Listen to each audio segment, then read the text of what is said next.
bertemu kembali dengan kami, keluarga GBI Raja Wali Cirebon. Mari saudara-saudara, pada saat ini kita akan beribadah, kita akan memuji, membesarkan, memuliakan nama Tuhan kita yang hidup. Karena dari Dialah kita mendapatkan kekuatan, karena dari Dialah kita mendapatkan sukacita, karena dari Dialah kita mendapatkan suatu keajaiban. Sebelumnya, mari kita akan berdoa terlebih dahulu. Syukur kami naikkan kepadamu ya Tuhan, karena Engkau sungguh baik dan teramat baik bagi kami. Kasih-Mu selalu mengalir di dalam hidup kami. Ajar kami ya Tuhan untuk tetap selalu setia kepada Engkau di dalam setiap langkah hidup kami.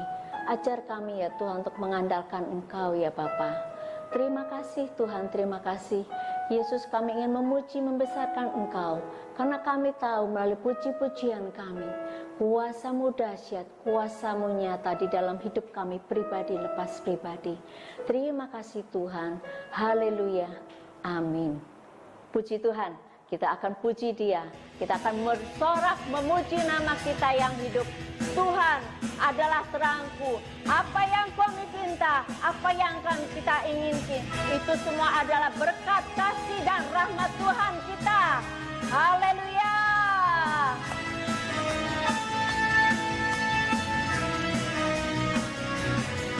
Satu hal yang ku pinta, ini yang ku ingini, berada dekatmu, dekat kemurahan-Mu. Satu hal yang ku tahu, ini yang ku ingini, menikmati kasih di dalam anugerah-Mu. Tuhan adalah terangku, penuntun hidupku. Kau buatku hidup di dalam rencana-Mu. Tiada ku takut, tiada ku gentar, bersama dengan-Mu yang aku percaya.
hanya kepadamu saja kami bersandar ya Tuhan.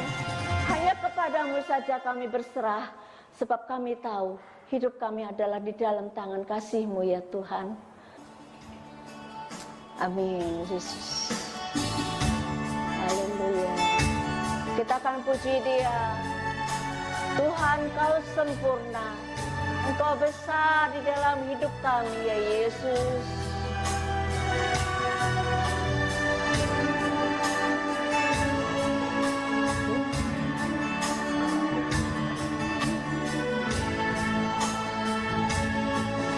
Tuhan, Kau sempurna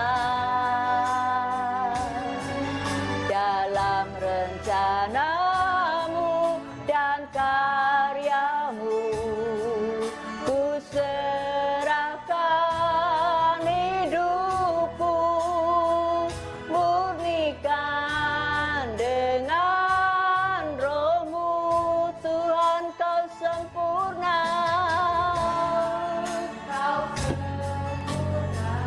Yesus Tuhan, dalam rencana-Mu dan karya-Mu, ku serahkan hidupku, murnikan dengan Roh-Mu.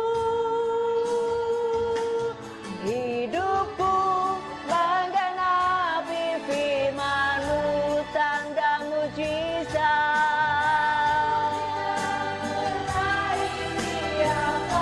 Amin Yesus, Kau bersamaku, di dalamku, jadi bukti kebesaran-Mu.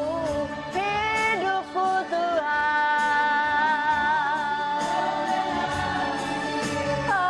Haleluya. Tanda mujizat sertai setiap langkahku. Kau bersamaku, di dalamku, jadi bukti kebesaran-Mu.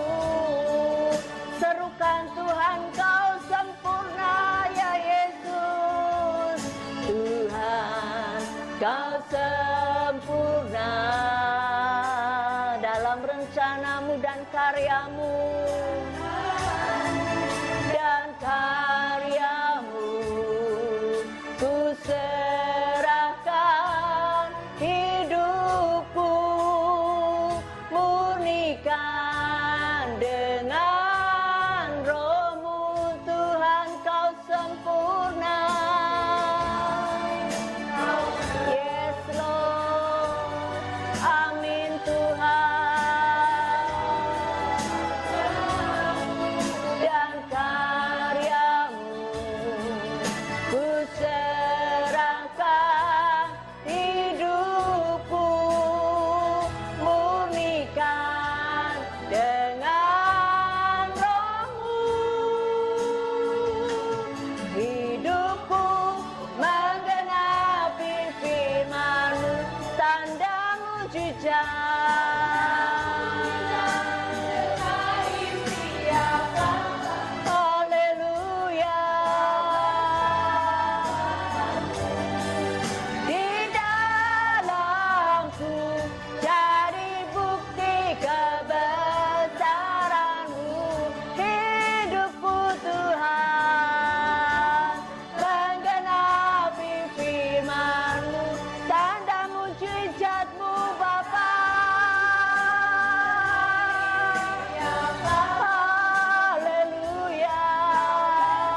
di dalam hidupku Tuhan. Haleluya Bapa, haleluya Yesus, sembah hanya bagimu. Haleluya Bapa, kami tinggikan Engkau. Haleluya, sembah kami bagimu, Allah yang hidup Tuhan. Terima kasih Bapa, terima kasih Yesus, Tuhan dan Rajaku. Haleluya.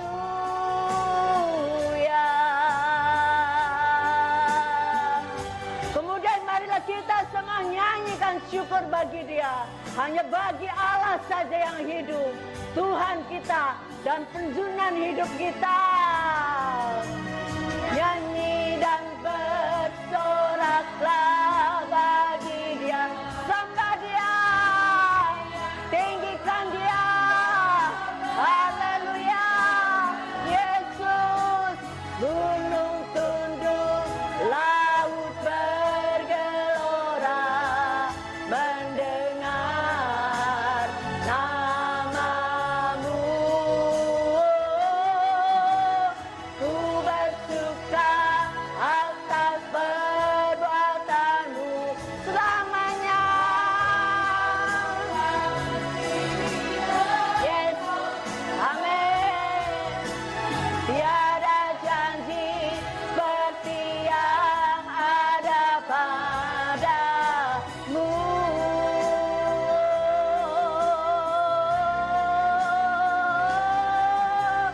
Nyanyi dan bersoraklah bagi Dia, pujian hormat kuasa bagi Raja. Gunung tunduk, laut bergelora, mendengar namamu.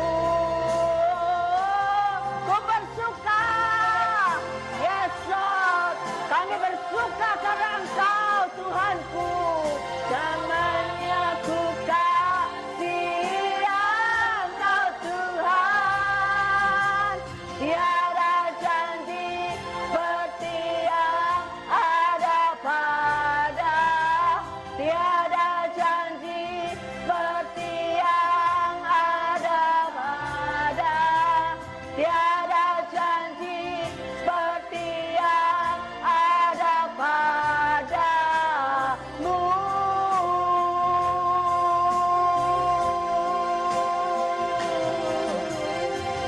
Amin. Haleluya.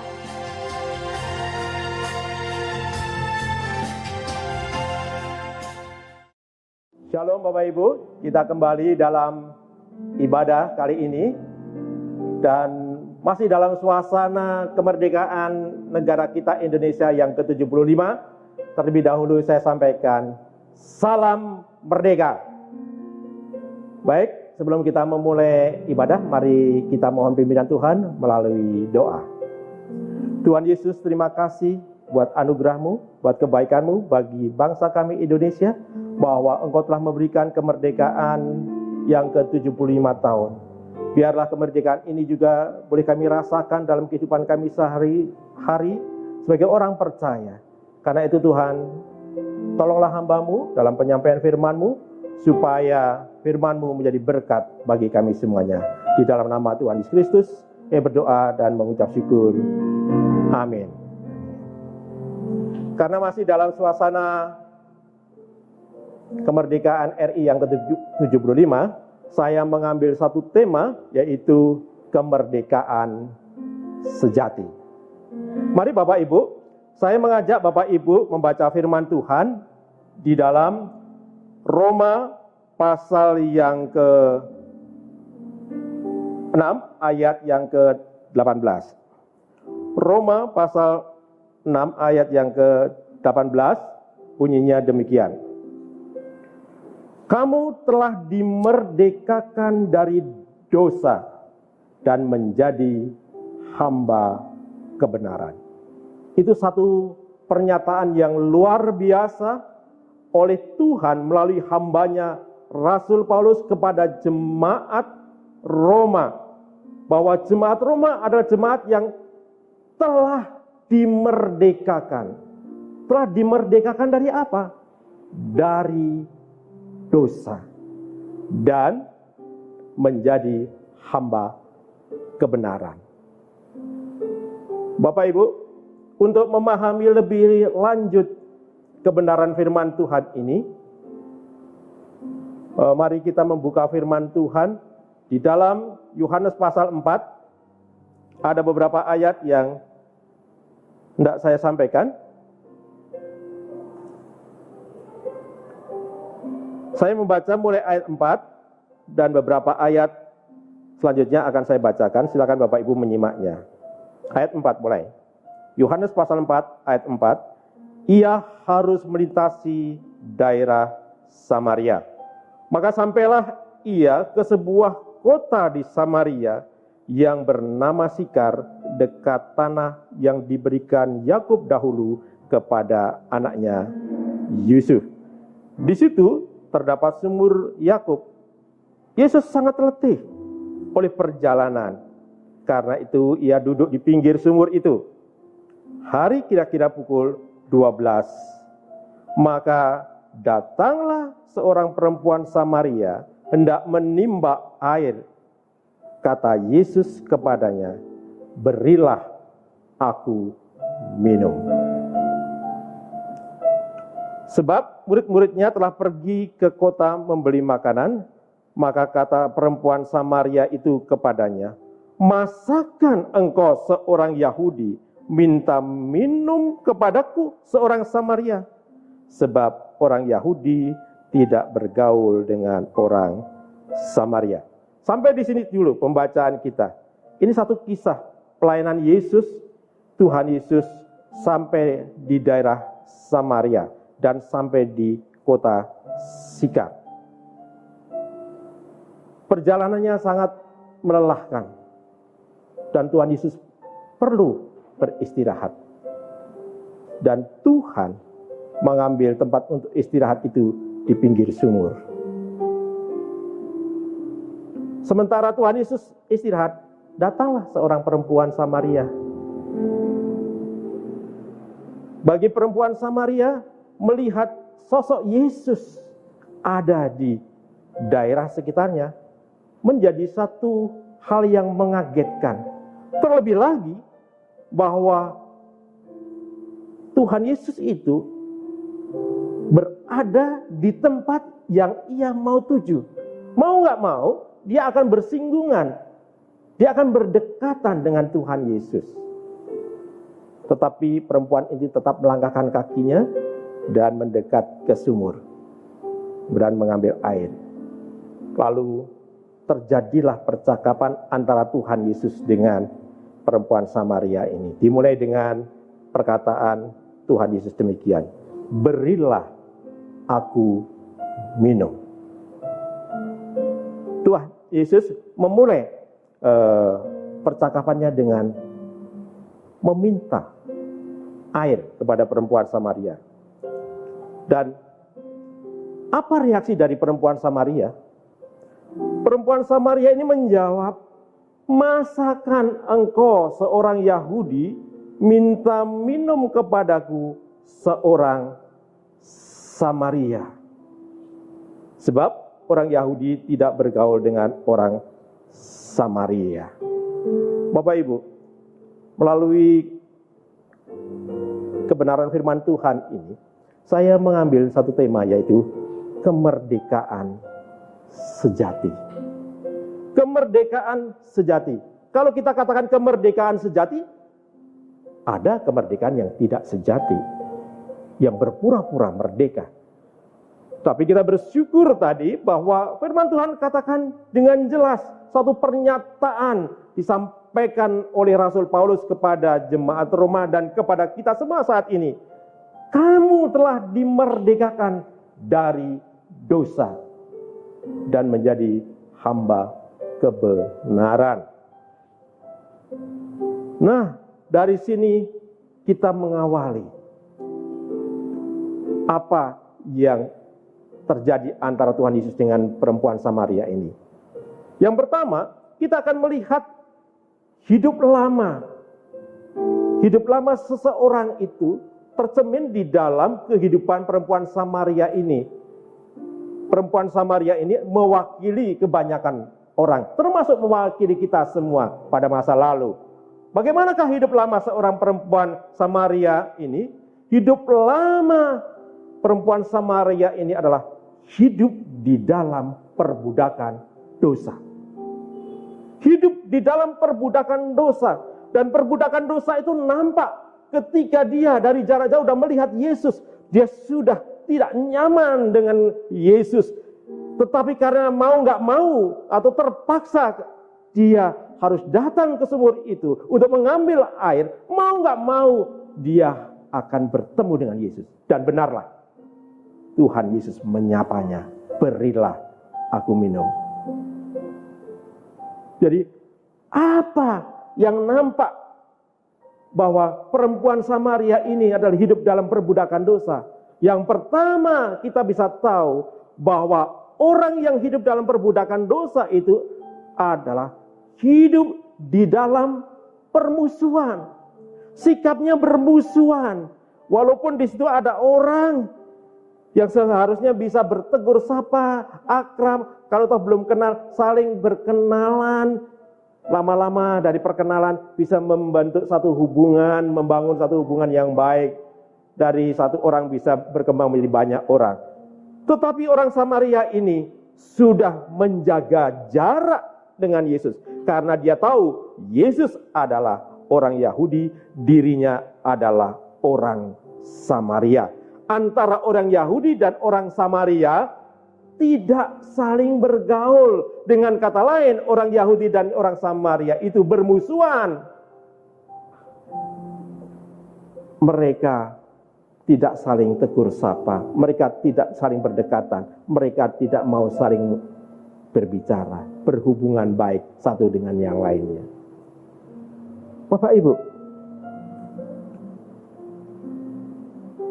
permusuhan itu nampak dari kata-kata. Masakan engkau seorang Yahudi? Itu sedang mengingatkan pada Yesus. Yesus, engkau orang Yahudi. Apa engkau tidak tahu? Atau bahasanya, emangnya engkau tidak tahu bahwa kita ini sebetulnya musuhan loh. Kita ini nggak saling kenal. Dan kita nggak saling akrab. Kita musuhan loh.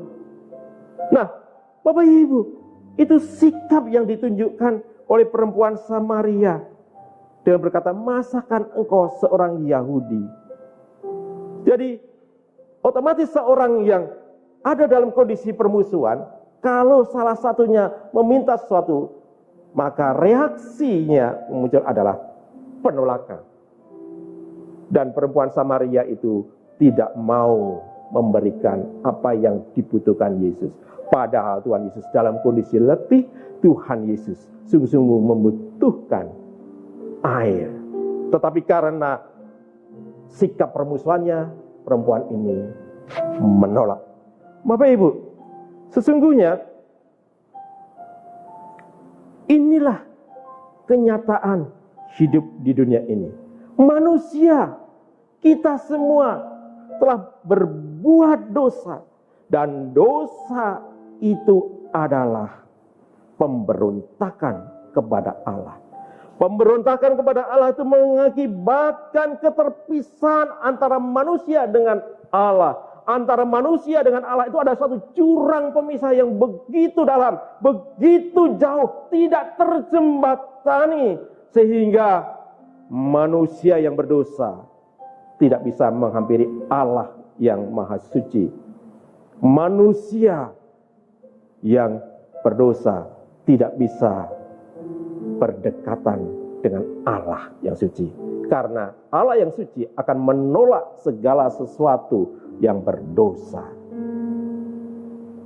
Bapak Ibu, inilah gambaran sesungguhnya. Dosa memisahkan. Dan dosa yang nampak dalam kehidupan perempuan Samaria adalah permusuhan. Musuh. Bagaimana Bapak Ibu, di hari raya ibadah hari Minggu ini, adakah sikap permusuhan yang ada dalam diri kita? Terlebih kita sedang merayakan kemerdekaan negara kita yang ke-75. Adakah sikap permusuhan? Dan sangat fatal kalau permusuhan itu terjadi antara hubungan suami dan istri, antara orang tua dan anak, atau saudara bersaudara, atau satu saudara dengan tetangganya, atau kita dengan orang lain. Ini mencerminkan bahwa kita sesungguhnya masih ada di dalam perbudakan dosa, karena kita masih memiliki sikap permusuhan kepada sesama kita. Nah, hal ini menunjukkan betapa tidak baiknya hubungan yang demikian ini, dan harus dibereskan. Orang yang telah jatuh dalam dosa, kecenderungannya adalah melakukan keinginannya sendiri. Alkitab menyebutnya itu adalah keinginan daging. Dan orang yang hidup dalam keinginan daging menempatkan dirinya menjadi seteru atau menjadi musuh Allah. Itu artinya dia bermusuhan dengan Allah, karena dia memberontak. Manusia memberontak kepada Allah, dan Allah menghukumnya dengan dosa. Dosa memisahkan. Ini masalah utamanya. Hubungan manusia dengan Allah karena dosa ini rusak. Ini yang menyebabkan makanya hubungan manusia dengan sesamanya juga rusak. Hubungan orang Yahudi dan orang Samaria rusak. Hubungan bisa saja terjadi dalam satu keluarga rusak. Kenapa? Karena sebuah dosa itu. Dan bukan hanya menempatkan manusia itu sebagai seteru musuh Allah, tetapi juga manusia sangat menderita. Di dalam Roma 8 ayat yang ke-7, firman Tuhan berkata demikian, sebab keinginan daging adalah perseteruan terhadap Allah, karena ia tidak takluk kepada hukum Allah. Itu di dalam Roma 8 ayat yang ke-7. Sebab keinginan daging adalah perseteruan dengan Allah. Ketika kita berdosa, kita tidak bisa melakukan kehendak Allah. Kita juga tidak bisa berhubungan dengan Allah. Kecenderungannya adalah kita melakukan dosa, melakukan perbuatan daging, dan pada saat itu posisi kita di hadapan Allah, musuh Allah. Dan itu sangat-sangat mengerikan. Siapa yang bisa melawan Allah? Bapak Ibu, dalam penerapan hidup sehari-hari, seseorang yang belum diselesaikan masalahnya, masalah permusuhannya dengan Allah, maka dia akan terekspresikan permusuhannya dengan sesama. Apa itu? Kecenderungannya memang untuk marah. Bagaimana? Ya, sedikit-sedikit marah, mudah tersinggung. Apalagi curigaan bawaannya itu. Apalagi menjauh, tidak mau akrab, tidak mau berdekatan, tidak mau membangun hubungan lebih dekat lagi. Nggak mau, menjauh. Dan kita bisa lihat tergambar dalam beberapa hal sebagai berikut. Sikapnya bermusuhan. Wajahnya menunjukkan kebencian. Perkataannya menyakitkan. Itulah kondisi manusia yang berdosa, yang belum didamaikan dengan Allah, yang masih menjadi seteru Allah, musuh Allah. Sehingga ada orang yang berkata, ya wajar dong, kalau kamu membenci aku pun membenci kamu. Masa kamu membenci aku disuruh mengasihi kamu? Masa kamu yang terus merugikan aku disuruh memberkati kamu? Nah, saudara, hal ini sering dianggap hal yang wajar. Tapi benarkah demikian? Apa yang dikatakan oleh firman Allah? Kita akan lihat sebentar lagi. Yang pertama, dia hidup di dalam permusuhan. Mengapa? Karena dia hidup di dalam perbudakan dosa. Yang kedua, hidup di dalam perbudakan dosa itu juga nampak di dalam kehidupan dari perempuan Samaria ini, yaitu hidup dalam kecemaran dosa. Hidup dalam kecemaran dosa. Mari kita lihat di dalam ayat 16 dan selanjutnya.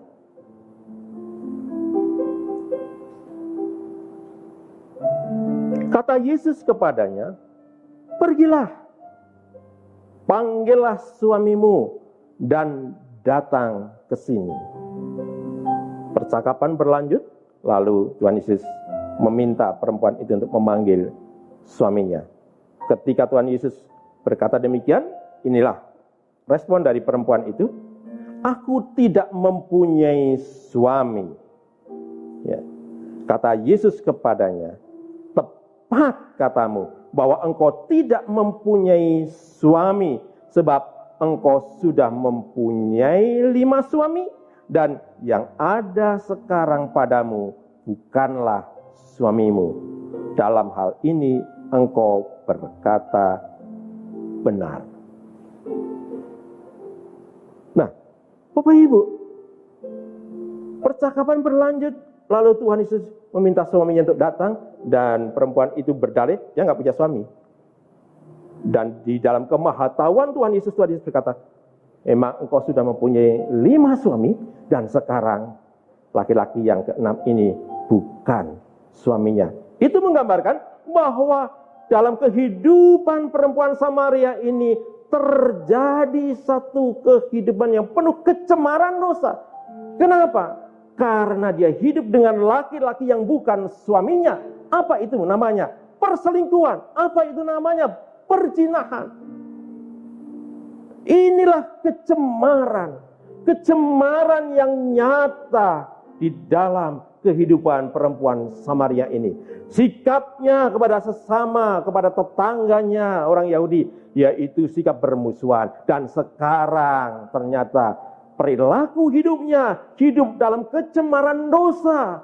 Tentunya tidak dibenarkan. Dia menikah lebih dari 1 kali, bahkan 5 kali. Dan yang sekarang ini, yang laki-laki yang ke-6, bukan suaminya. Ada keterikatan yang begitu kuat di dalam dosa. Inilah gambaran seseorang yang sungguh-sungguh diperbudak oleh dosa. Inilah kehidupan lama kita juga. Bahwa sesungguhnya kita juga diperbudak oleh dosa. Dan membutuhkan kelepasan. Tetapi perempuan ini, dia merasa biasa-biasa saja. Dan sungguhnya kehidupannya adalah kehidupan di dalam daging. Saya mengajak Bapak Ibu membaca firman Tuhan di dalam Galatia 5 ayat 19. Demikian bunyinya, dan ayat-ayat berikutnya. Galatia 5 ayat 19. Perbuatan daging telah nyata, yaitu percabulan, kecemaran, hawa nafsu. Inilah setidaknya yang mewakili kehidupan perempuan Samaria itu. Sekali lagi, perbuatan daging telah nyata, yaitu percabulan, kecemaran, hawa nafsu. Ayat 20, penyembahan berhala, sihir, perseteruan, itu tadi bagian yang pertama. Perselisihan, itu bagian pertama. Iri hati, masih menyangkut bagian pertama tadi. Amarah, sudah saya singgung tadi. Kepentingan diri sendiri, dan percidaan roh pemecah. Hidup di dalam perbudakan dosa bukannya bahagia. Hidup di dalam kecemaran dosa, dalam perbudakan dosa, itu justru hidup yang sangat merana. Dalam situasi seperti itulah Tuhan Yesus di tengah keletihannya, Tuhan sudah melihat jauh-jauh bahwa dia memang harus datang, harus bertemu dengan perempuan Samaria itu. Makanya segala sesuatunya sudah diatur di dalam hikmatnya. Pada saat jam 12, dia sudah ada di pinggir sumur, menantikan kedatangan wanita Samaria ini dan meminta para murid-muridnya untuk membeli makanan. Kenapa? Karena Yesus ingin berbicara. Yesus Tuhan kita itu ingin mempunyai kesempatan yang baik, tidak terganggu untuk melayani perempuan Samaria ini. Perempuan Samaria ini membutuhkan kasih Tuhan Yesus, dan Tuhan Yesus tahu itu. Makanya Tuhan Yesus sekalipun hanya melayani satu orang, Tuhan Yesus datang. Bagi Tuhan Yesus melayani saatnya beribu-ribu orang, tapi ada saatnya dia melayani satu orang. Tuhan Yesus melayani banyak orang dan melayani satu orang. Sama-sama pentingnya. Mengapa? Karena di dalam semua pelayanan itu hasilnya adalah jiwa-jiwa dipulihkan. Jiwa-jiwa dimerdekakan dari dosa. Jiwa-jiwa dipulihkan hatinya yang koyak, yang rusak, yang cemar itu. Tuhan Yesus sengaja menemui perempuan itu. Ini adalah gambaran bagaimana yang terjadi sebetulnya sudah diceritakan di dalam Perjanjian Lama, di dalam kitab Kejadian pasal yang ketiga. Ketika Adam dan Hawa jatuh berbuat dosa karena makan buah pengetahuan baik dan jahat, bukan buah apel ya, buah pengetahuan yang baik dan yang jahat. Sekali lagi, bukan buah apel, buah pengetahuan baik dan yang jahat. Maka sadarlah dia bahwa dirinya terlanjang, bahwa dirinya dosa. Dan kebiasaannya kalau Allah datang di Taman Eden, dia menyambut Allah dengan sukacita, dengan penuh keakraban. Tetapi kali ini ketika dia sadar bahwa dirinya telah berdosa, Allah hadir, maka yang terjadi apa? Ada ketakutan, maka dia sembunyi. Ini nih membuktikan seperti apa yang dilakukan Tuhan Yesus, bahwa Allah menemui Adam dan Hawa. Kali ini Allah itu di dalam diri Tuhan Yesus menemui wanita Samaria. Bapak Ibu, sekiranya Bapak Ibu dalam suasana kemerdekaan ini mengalami dua hal. Hidup dalam perbudakan dosa itu ada dua hal, yaitu hidup dalam permusuhan. Bapak Ibu masih ada yang dianggap musuh, gampang berselisih, gampang bertengkar, tersinggung. Yang kedua, Bapak Ibu masih hidup dalam perbudakan karena hidup dalam kecemaran dosa. Ingatlah, pada saat firman Tuhan disampaikan, Bapak Ibu mendengar firman Tuhan melalui siaran ini. Ingatlah, Tuhan Yesus sedang melawat Bapak Ibu. Tuhan Yesus sedang menemui Bapak Ibu. Untuk apa? Untuk menolong Bapak Ibu, membebaskan Bapak Ibu dari ketergantungan, keperbudakan dosa. Tuhan Yesus ingin supaya Bapak Ibu mengalami kemerdekaan yang sejati. Karena itu, dengarlah firman. Ikutilah siaran firman Tuhan melalui siaran online ini. Karena firman Tuhan itu begitu besar manfaatnya. Tuhan Yesus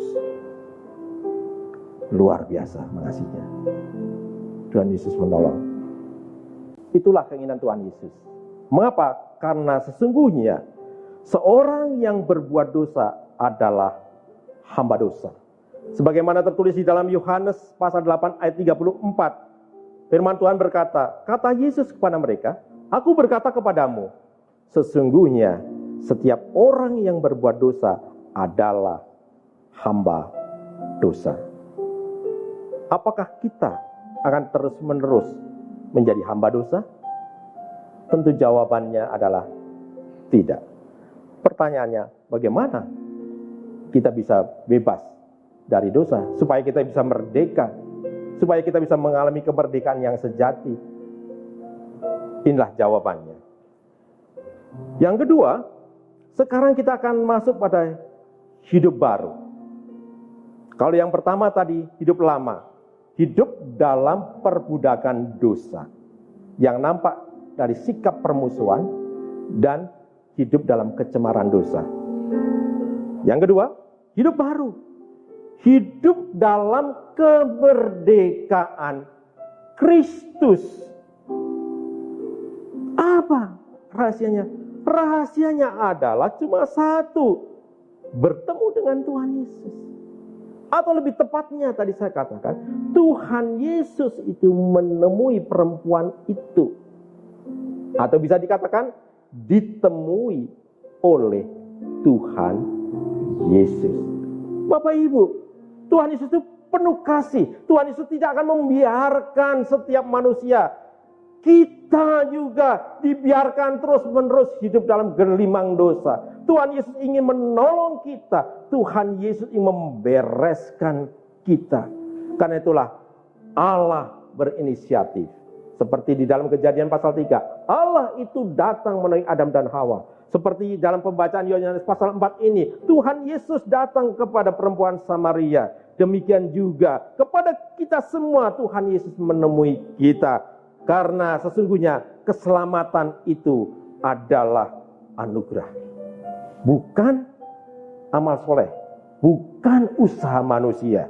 Bukan perbuatan baik kita. Sebagaimana tertulis di dalam Efesus pasal yang kedua. Efesus pasal yang kedua ayat 8 dan 9 dikatakan demikian. Sebab karena kasih karunia kamu diselamatkan oleh iman. Itu bukan hasil usahamu, tetapi pemberian Allah. Itu bukan hasil pekerjaanmu. Jangan ada orang yang memegahkan diri. Sebab karena kasih karunia. Karena kasih karunia Allah. Kenapa kasih karunia? Karena kita ini kenyataannya berdosa.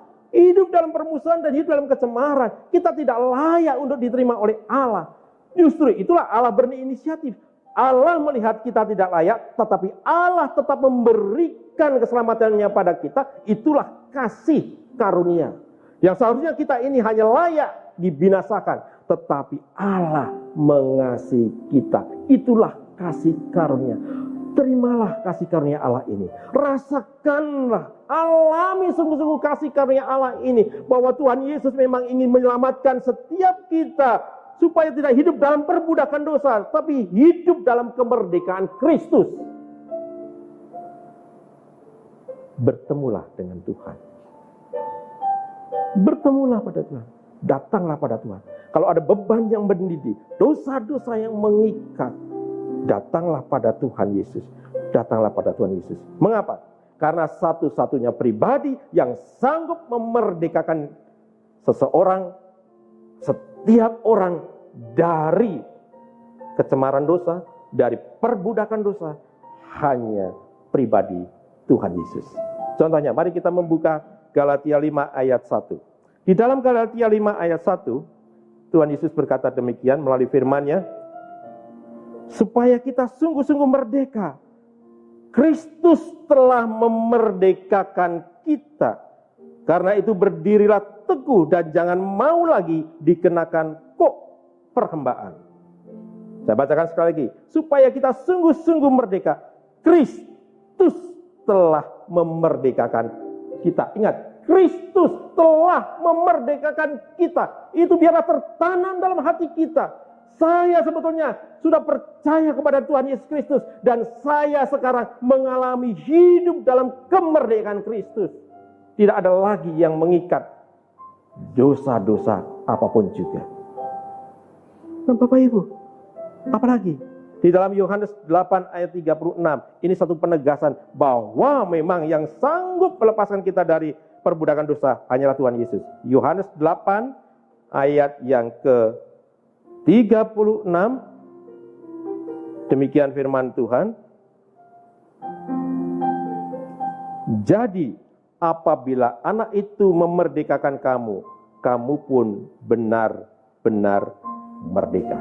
Kemerdekaan itu hanya ada di dalam Tuhan Yesus. Saya ingin menyampaikan satu lagi firman Tuhan.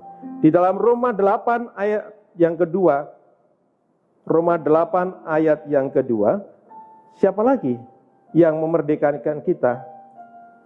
Alkitab berkata, Roh yang memberi hidup telah memerdekakan kamu dalam Kristus dari hukum dosa dan hukum Taurat. Yang pertama kita tahu membaca Tuhan Yesus. Yang kedua kita melihat Roh yang memerdekakan itu.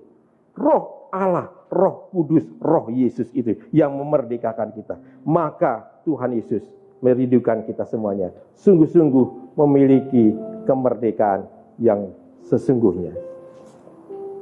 Karena itu Bapak Ibu, kalau Bapak Ibu masih dalam keterikatan dosa, apapun juga bentuknya, dengarkanlah firman Tuhan ini bunyi demikian. Jadi, kami ini adalah utusan-utusan Kristus, seakan-akan Allah menasihati kamu dengan perantaran kami. Berilah dirimu didamaikan dengan Allah. Saya mohon, perhatikan sekali lagi. Berilah dirimu didamaikan dengan Allah. Ini responlah dengan tepat. Responlah dengan baik. Datanglah pada Tuhan Yesus supaya setiap kita didamaikan dengan Allah. Makanya kita akan hidup damai. Nah Bapak Ibu, kalau kita didamaikan dengan Allah, terjadi kemerdekaan yang sejati. Dan kemerdekaan sejati menghasilkan pemulihan. Pemulihan atas apa? Pemulihan atas roh kita. Roh kita dipulihkan kembali dalam hubungannya dengan Allah. Dipulihkan kembali dengan Allah. Ya. Dan bagaimana cara itu? Melalui Tuhan Yesus. Allah mengembalikan kita segambar dan serupa dengan Allah. Kita memiliki citra ilahi, gambar ilahi itu. Apalagi yang dipulihkan kalau kita datang pada Tuhan Yesus, itu jiwa kita. Ini ke dalam, bagi diri kita sendiri.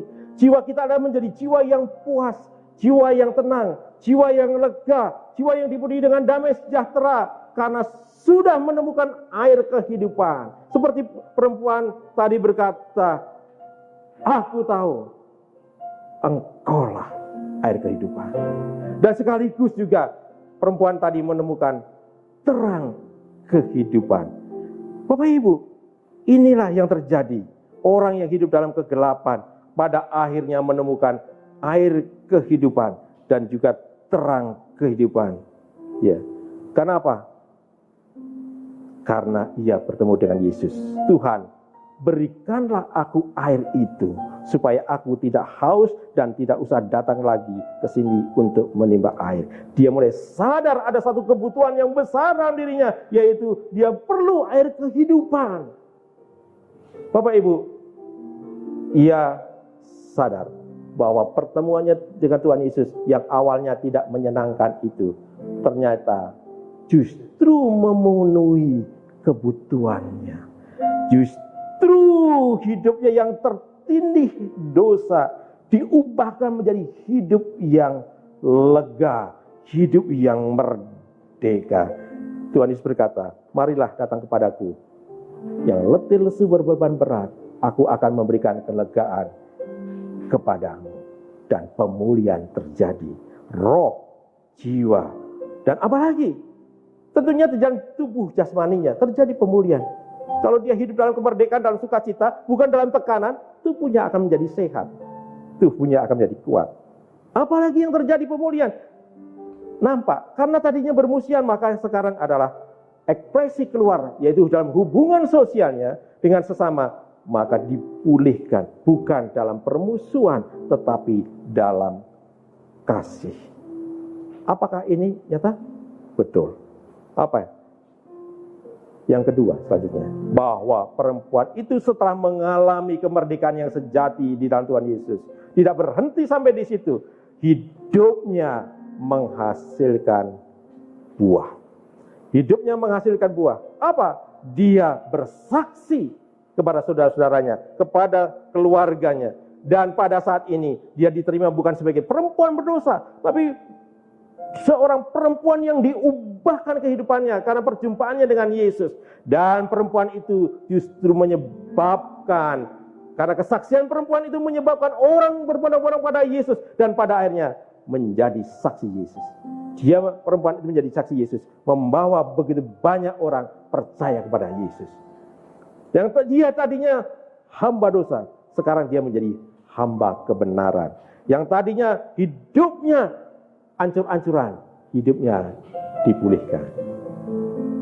Dan selanjutnya, hidupnya lebih difokuskan kepada keserupaan dengan Yesus.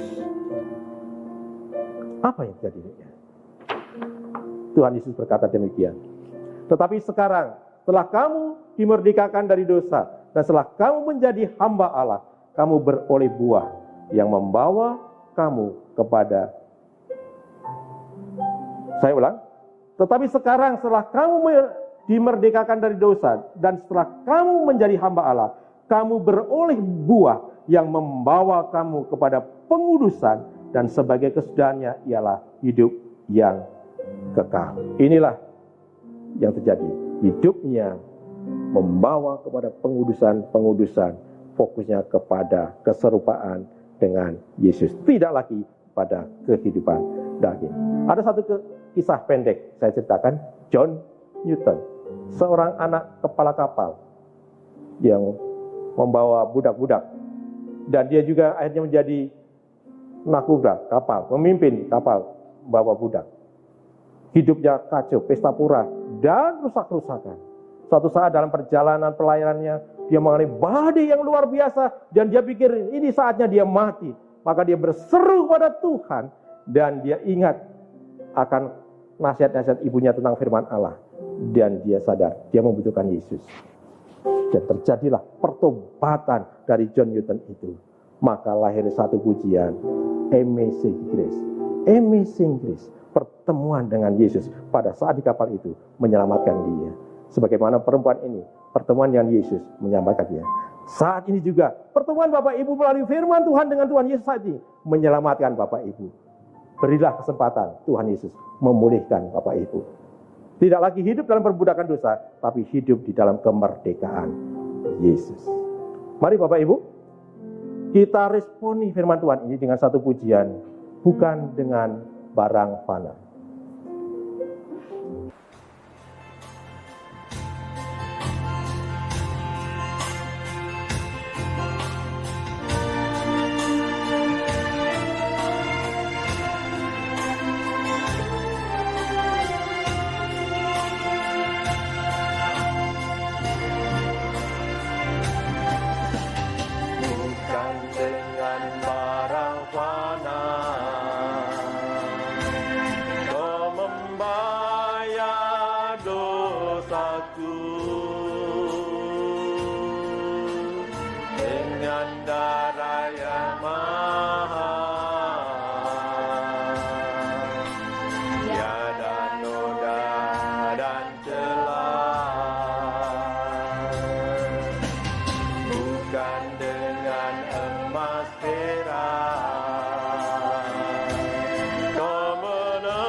Mari kita akan berdoa. Tuhan Yesus, terima kasih Engkau telah menyampaikan isi hati-Mu. Kami berdoa untuk setiap umat-Mu dan setiap pendengar firman-Mu. Biarlah mengalami satu kemerdekaan sejati di dalam Engkau. Tolonglah urapan-Mu ada pada setiap kami. Tuhan Yesus, pada akhirnya juga kami akan mengakhiri ibadah ini dalam satu berkat yang daripada Tuhan. Tuhan memberkati engkau dan melindungi engkau. Tuhan menyinari engkau dengan wajahnya dan memberi engkau kasih karunia. Tuhan menghadapkan wajahnya kepadamu dan memberi engkau damai sejahtera. Di dalam nama Allah Bapa, Allah Putra, Allah Roh Kudus, dalam nama Tuhan Yesus Kristus. Amin.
Shalom Jemaat GBI Raja Wali, jumpa lagi dengan saya Iliana dan Gina dalam Listen Update minggu ini. Untuk doa pagi tetap akan diadakan setiap hari pada pukul 8 pagi bertempat di Ruko Villa Kecapi Mas nomor 16 Kota Cirebon. Yang kedua, untuk ibadah WBI akan diadakan setiap hari Rabu pada pukul 9.30 pagi bertempat di Ruko Villa Kecapi Mas nomor 16 Kota Cirebon.